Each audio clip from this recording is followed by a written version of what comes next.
বিয়ে দিই, তার কারণে আমাদের বাড়িতে লুটপাট হয়েছে। তারা হুকুম দিয়ে দেওয়ানে আমাদের বাড়িতে লুটপাট হয়েছে। আমাদের কিচ্ছু নাই বাড়িতে, আমাদের ফ্রিজ ফার্নিচার মাল ডাল কিছু নাই করে।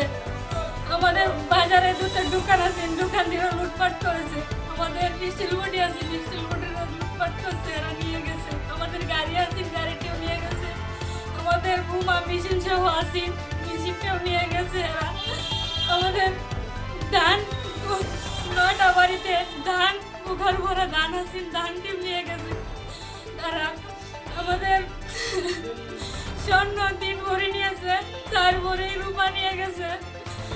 আমাদের বাড়িতে কিছু বলতে নাই।